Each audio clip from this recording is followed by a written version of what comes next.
Good morning. Today I'm going to talk to you about the different stage positions which you will learn about and encounter in drama.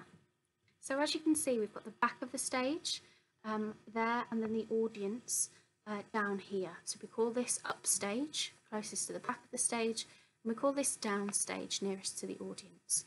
If it's in the middle of the stage, we call that centre stage. And then we also have the right wing and the left wing, and I'm going to explain that in a little bit more detail. So the stage positions are always from the actor's perspectives.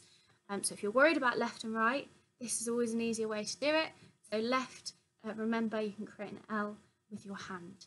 So if I, as an actor, am stood on the right hand side of the stage, in my perspective, then we call that stage right.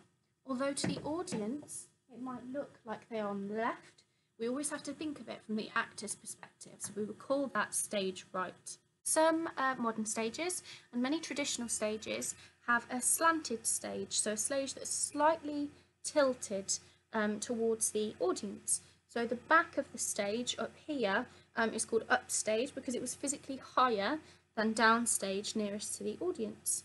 I was lucky enough to perform on the Globe stage in London, which is a perfect example of a slanted stage. So you almost feel like you're on a hill and your feet are tipping forwards as you stand on it.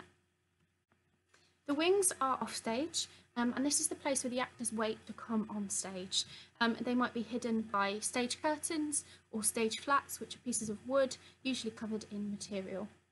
Abbreviations are sometimes used in play scripts to indicate where characters should be. So the stage managers, the directors and the actors will sometimes call something CS, meaning centre stage, or USR, upstage right, and this is just a quick shorthand way that all of the people in the play can communicate with each other. Actors should usually stand facing forwards and avoid backs to the audience. This feels quite strange as an actor, but what we have to get used to is squaring our shoulders towards our audience, even if we're having a conversation with the person next to us.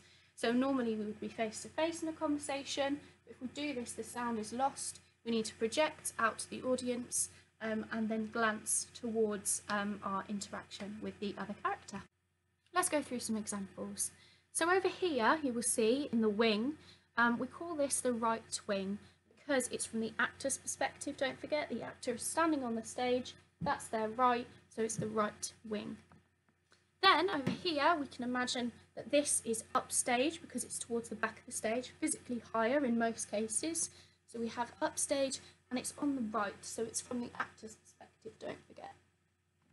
Then we have centre stage right, so it's in the middle of the stage, but it's on the right hand side still.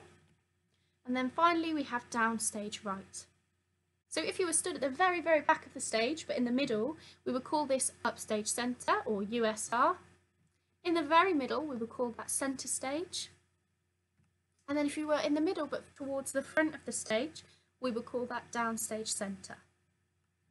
Over on the other side then, we have upstage left, don't forget it's from the actor's perspective. Then we have centre stage left and downstage left, meaning that this must be our left wing. I hope that was helpful in understanding the different stage positions and what we call them in the theatre. I've popped some links below where you can practice your understanding of the stage positions. And a really, really good way to get used to this is in class using the correct terminology. So when you're practicing and rehearsing your piece, setting out a space which you imagine to be your stage, and asking actors to move to centre stage or to move upstage left. And the more that you get this into your daily drama vocabulary, the better and the easier it will become.